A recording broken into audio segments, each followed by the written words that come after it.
Magandang araw mga kaibigan. Ito, medyo masamang balita para kay Cebu Governor, suspended Cebu Governor Gwen Garcia. Kung kahapon, medyo maganda dahil yung statement ni Pangulong Marcos Jr., ang pagkakaintindi ng karamihan doon is parang pabor sa kanya dahil sundin ang rule of law. Dapat may due process. Dapat igalang ang opisina ng gobernadora. Yung ganun ba? So akala ko, talagang todo rescue ang palasyo dito kay Governor Garcia. Ngayon, nagbago ang ihip ng hangin. Iba na. Ito, yung post ng ABS-CBN News 32 minutes ago. Sabi dito, Paras, Marcos Jr. will not intervene in suspension of Cebu Gov. Gwen Garcia. Hindi na makikialam. So, anong ibig sabihin nun? Tuloy ang suspension niya? Ala. Sige, basahin natin yung article para ano pa talaga? Laban bawi. Kasi yung statement ng Pangulo nilabas kahapon, mabigat yun. Dapat napopolitika yung suspension, something like that. Huwag haluan ng politika ang pag-suspend. Nung nag-response ang response ng ombudsman, na iginiit na nasunod ang due process. Tapos, nilabas doon na hindi na nagtaka, hindi na na-surprise ang ombudsman dahil ginawa na yan ni Congresswoman Garcia na noon. Second time na yan pagka, nung una nga is dismissed from the service. So ngayon, nagbago ang ihip ng hangin, no? Marcos Jr., Paras, Marcos Jr. will not intervene in suspension of Cebu Governor Gwen Garcia. Parang ang nabago. Okay. Manila. Malacanang vows that the palace will not intervene on the preventive suspension issued by the Office of the Ombudsman against Cebu Governor Gwen Garcia. Will not intervene. Ibig sabihin, tuloy ang suspension. This comes after President Marcos on Thursday issued a statement saying that Garcia, a known administration ally, deserves to be treated fairly and with respect owed to her office. So, I don't know. Nag-issue ng statement na ang ibig sabihin is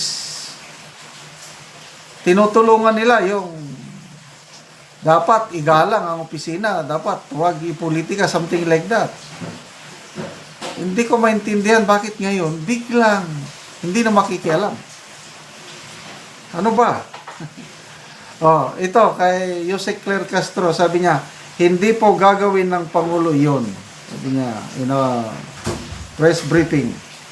Castro reiterated Marcos Jr.'s statement calling for the observance of due process and adherence to the rule of law in the matter.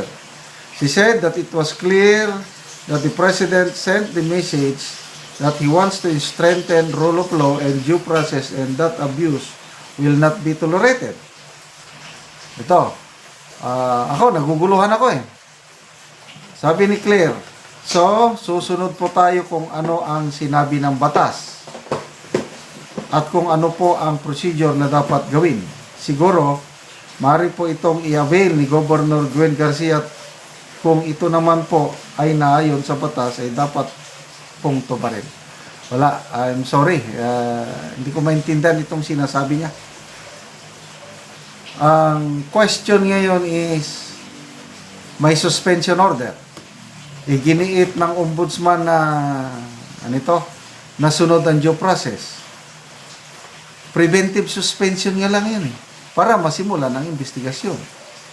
May strong evidence para imbestigahan. So yun, nasunod ang due process. So, ang batas, ang nararapat is mag-step down siya. Kasi order ng ombudsman, constitutional body. Ayaw sumunod ang gobernadora. So ano ba yun? Pagsunod ba yun sa batas? Sino ang hindi sumusunod? Di ba ang gobernadora dahil ayaw niyang mag-step down? So ano ang rule of law? So, iklaro ang Malacanang, anong stand nila? Susuportahan ba nila ang pronouncement ni Governor Garcia na she will not step down? O susuportahan nila yung suspension order na dapat mag-step down? Yan. So, laban bawi ito. Okay, so, ayun, nasuspend siya dahil sa question doon sa permit na inisyu niya na walang environmental. The Office of the Ombudsman has ordered a 6-month suspension against Garcia for allowing the issuance of a permit to a construction company despite the absence of an environmental compliance certificate. Garcia has, however, refused to step down as she questioned the timing of the suspension order, which was released a mere 2 weeks before midterm polls. Okay. Nakikipolitika ba si Ombudsman Martires? Ano sa tingin nyo? Ako, based sa mga nabasa ko ngayon ko lang, kahapon hanggang ngayon ko naintindihan ang karakter ni Ombudsman Martires. Talagang he rose from the ranks. He's a man of integrity. Kaya ako, my opinion, hindi nakikipolitika si Ombudsman Martires. Magre-retire na siya by August. Ano pang habol niya? Siguro na timing lang. Ano yung dahil lang sa inappoint siya ni President Duterte, kaya meron ng haling politika? Alayo naman nun. So, kung susundin ang batas, tinalaga niya ang ombudsman para imbestigahan ang mga nakakitaan ng strong evidence na gumawa ng graft and corruption. So ito na, it's a lawful order ng ombudsman na masuspend muna temporarily. 6-month suspension, preventive suspension niya. So bakit hindi susunod si Governor Garcia? Yun ang tanong. So tapos, ito na, nakakagulo, nag-issue ng strong statement ang Pangulo, tapos sasabihin ng kanyang tagapagsalita na hindi sila makikialam. Ay nako, napaka unclear talaga itong nangyayari sa ating palibot. Aaminin ko sa iyo, hindi ko naintindihan itong pangyayari ngayon sa Cebu. Okay, mga kaibigan, salamat sa inyong pagsubaybay sa ating channel. Nakakatulong kayo ng malaki sa Tribong Talandig dahil ang sweldo natin sa channel na ito is ginagamit para itulong sa tribo. Namimigay tayo ngayon ng mga yero at pako para ma-repair ang sira-sirang bahay ng Tribong Talandig sa Bukidnon. Panoorin nyo ang video na ito. Salamat sa inyong panonood na hindi kayo nag-i-skip ng ads. Maupod ni ang natabangan na mugero. So ako silang ayo maayong udto. Muna ni ang nahatag namo nga yero. So ila na gid na atop. So maayo na gid ang ilang atop karon. So unsa man imong maistorya nga karon maayo na inyong atop o kuan na gyud nindot na gyud. Salamat mi sa Ginoo kay natagaan mig sim. Wala nang gatulo diri sa balay og sa nag-sponsor. Salamat sad kaayo. Kay dili mi matabangan kung dili mao ang nag-sponsor ani ug ang Ginoo.